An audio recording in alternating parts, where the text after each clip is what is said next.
Welcome to History of Hackers Part 4. In the first 3 parts of our series, we saw hacking evolve from harmless pranks into a serious threat. And we saw hackers trying to warn the public about the potential consequences from a cyber attack. Keyword, try. But little did we know, technology breakthroughs would soon make the internet available to anyone, and the world was on the verge of a tech boom. Thanks to the massive growth of the internet, security was more important than ever, and the onus was on tech companies to protect their users. Would they finally take notice and create secure software?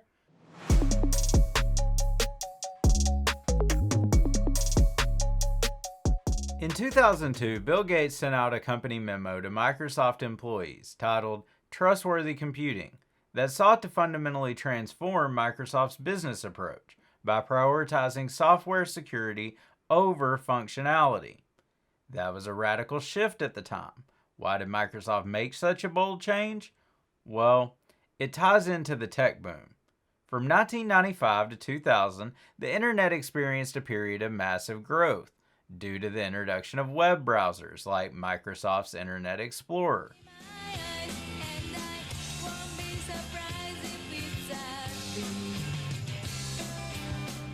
Web browsers made the internet significantly more accessible to the average user. In North America during that time, the number of internet users went from roughly 8% to over 50% of the population. Wall Street saw enormous growth in the internet and started flooding tech companies with cash. You had all kinds of companies competing for this money, but some of the ideas weren't that well thought out. Did you know Steven Spielberg and Ron Howard spent over $10 million starting Pop.com before realizing that people might need high-speed internet to view online movies? But the money didn't last long. Around 2000, the money from Wall Street dried up, the dot-com bubble imploded, and many tech companies were forced to close their doors. Cisco's giving back 7.5%. We're at $13.35. Microsoft down 6% to $53.91. Intel almost 7% weaker. Sun down 7.5%. Microsoft was among the fortunate who survived, but they were still significantly affected. In fact, in 1999, their stock price peaked at around $37 a share, and they wouldn't see it recover to that level until about 15 years later. The dot-com bubble played a part in forcing Gates to shift Microsoft priorities, but there were other factors at play too. Yes, Microsoft still had a significant customer base. They were one of the biggest tech companies at the time. But Microsoft was under fire from some of its largest customers, government agencies, financial companies, and the like, because of security issues with their operating system, Windows. Today, the leading software users have switched into the Windows environment. It's really incredible how quickly our powerful applications like Word and Excel and PowerPoint have been adopted. They had lost a lot of trust with their customer base, and this memo sought to repair the trust. Let's talk about the memo. Trustworthy Computing was Bill Gates' new vision for Microsoft that emphasized security at every level of the development process. Gates wanted Microsoft to, quote, focus our efforts on building trust into every one of our products and services. Here are a few key components of Trustworthy Computing, straight from his memo. Availability. Products should be available when the customer needs them. System outages should become a thing of the past. Security. Customer data should be protected from harm and use or modified only in ways that are appropriate. Privacy. Users should control how their data is used. In order to ensure trustworthy computing, Gates said, quote, our products should emphasize security right out of the box, and we must constantly refine and improve that security as threats evolve.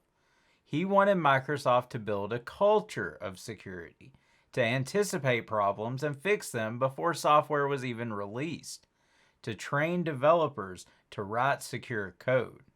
And this idea of implementing security at every step of the development process, what we now know as shifting left, became a revolutionary concept in the world of cybersecurity. His idea, his framework for trustworthy computing, gave tech companies a model for how to deal with hackers. This seemed like a big step in the right direction. Microsoft seemed like a company that was finally taking responsibility for securing its software. But did Microsoft put Bill Gates' plan into action and prioritize security? Did they fulfill his vision? Or was this memo just an attempt at damage control to ease the concerns of Microsoft's disgruntled customer base? I think you'll get some ideas from the next moment in the history of hackers, which happened 5 years later, that while things may have improved, Microsoft didn't exactly live up to Gates' vision. The next stop in the history of hackers takes us to 2010, when the first offensive cyber weapon was uncovered, and cyber attacks became an intriguing alternative to physical warfare. In 2010, investigators found that a computer worm named Stuxnet was being used in cyber attacks to derail or disrupt Iran's nuclear program. Although it's never been publicly confirmed, it's widely accepted that Stuxnet was part of Operation Olympic Games, a covert operation led by the U.S. and Israel. The U.S. believed that if Iran was close to developing nuclear weapons, Israel would preemptively launch an airstrike to attack Iran's nuclear facilities, which would eventually lead to war. Cyber attacks were a clever new way to potentially avoid that. How was a cyber attack able to do this? Well, Stuxnet manipulated programmable logic controllers, or PLCs for short, which controlled centrifuges that were a key part of Iran's nuclear enrichment program. Stuxnet did this by penetrating machines using Microsoft Windows. Hello, Bill? Hey, Wes. Yeah, how's that trustworthy computing working out for you? Wait, don't hang up. And then seeking out Siemens Step 7 software that was used to control the industrial automation process. Stuxnet compromised the PLCs, which caused the centrifuges to basically tear themselves apart. Stuxnet was able to do serious damage and ruined about 1/5 of Iran's total nuclear centrifuges. But how did Stuxnet work? How was it able to cause this much damage and remain undetected? Stuxnet consisted of 3 parts. One part was the worm itself. A computer worm is a type of malware that self-replicates, but you can design a worm with code that allows it to do much more than just self-replicate. Malicious code can actually be used to modify the systems the worm passes through, and that malicious code is referred to as a payload. The payload for Stuxnet specifically sought out the Siemens Step 7 software that controlled the industrial systems at the Iranian nuclear facility. The second part of Stuxnet was a link file that automatically executed copies of the worm. In this case, there was no need for user interaction. If the user just viewed the icon in Internet Explorer, it would automatically execute the file. The third part was what allowed Stuxnet to remain undetected. It was a collection of software called a rootkit that masked Stuxnet's existence. The rootkit hid all of the malicious files and processes that were being used by Stuxnet. That meant the Stuxnet payload would tear up the centrifuges, while the system's data would suggest that everything was just fine. An interesting feature of Stuxnet was it had little effect on computers and networks that didn't have the Siemens Step 7 software installed. It was carefully designed to only affect those specific targets. In fact, it was custom tailored to modify the Step 7 software in a manner which changed specific functionality of the programmable logic controllers, which in turn managed the centrifuges. So Stuxnet was sophisticated, strategic, and thoughtfully designed. In fact, it contained 4 zero-day exploits. A zero-day exploit is a software vulnerability that hasn't been discovered by the company who created the software. Think about it. A company can't fix a problem if they don't know it exists. So these vulnerabilities can't be patched. To use 4 of them chained together, that was incredibly powerful and almost completely undetectable. A hacker could repeatedly use a zero-day exploit with almost no possibility for protection, as long as the vulnerability stays a 0 day. And that makes them very valuable. Stuxnet was revolutionary malware to take advantage of this many zero-day exploits at one time. So who developed this powerful cyber weapon? We're talking about a massive undertaking here, one that required a lot of money, a lot of expertise, a lot of manpower, and a lot of time. Speculation was this could only have been accomplished by a group with ties to a major world power. Eventually, many concluded that the U.S. and specifically Tailored Access Operations Unit of the NSA developed Stuxnet. But investigators found versions of the zero-day exploits used in Stuxnet that were being used as early as 2007. These attacks were tied to the work of a hacker group called the Equation Group. Because of the discovery of these earlier attacks, many believe that the Equation Group was the NSA, or at least worked closely with the NSA to help develop Stuxnet. You'll hear about the Equation Group again in future episodes of History of Hackers. They're one of the most advanced hacker groups the public has ever encountered. In fact, based on the evidence and the new timeline of attacks, it seems like Stuxnet was being developed while Iran was still setting up the nuclear enrichment facility. But what tied Israel to Stuxnet? Well, there are a few things. When Israeli officials were asked if they were behind Stuxnet, they broke into, quote, wide smiles. The head of Israeli Defense Forces, Gabi Ashkenazi, made reference to Stuxnet as one of his operational successes at a retirement party.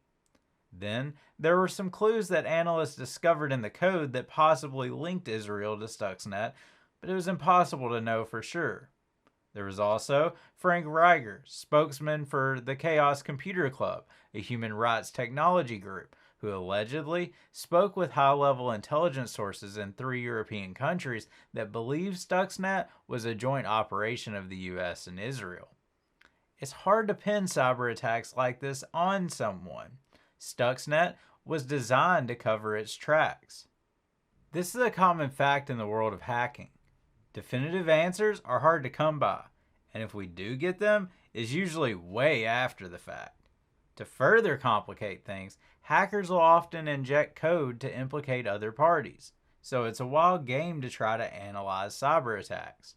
Loft Heavy Industries talks about this in their testimony. Backtracking and reverse hacking is a relatively tricky area. Based upon the relatively antiquated protocols that you're dealing with, there's not a tremendous amount of information as to where things came from, just that they came.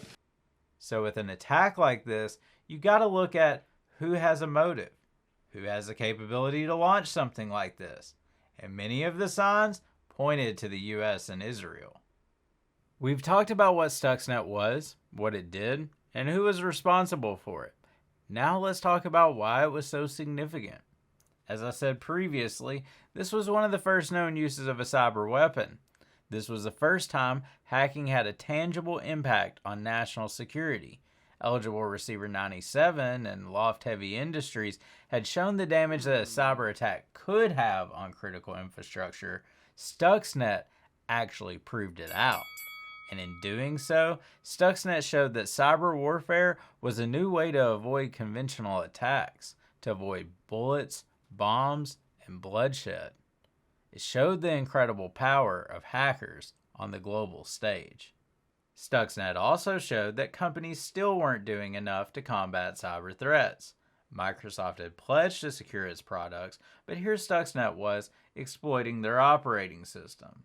Sure, Stuxnet used zero-day vulnerabilities to penetrate Windows, which were likely only available to select groups of hackers, but Stuxnet showed that Microsoft was still very vulnerable to cyber attacks. Microsoft still relied on code that could be easily exploited. Microsoft, and to be fair, many other software companies still hadn't realized the vision in trustworthy computing. But there was even more at stake now. Cyber warfare was here. Would this be enough to get the tech companies' attention? Never doubt the magic of software. In part 5 of the History of Hackers, we'll see this saga continue, as we see another major country use hacker groups to their advantage. and we'll check back in with Bill and Microsoft to see if they finally get their software together. Thanks for watching History of Hackers. Subscribe to Train GRC.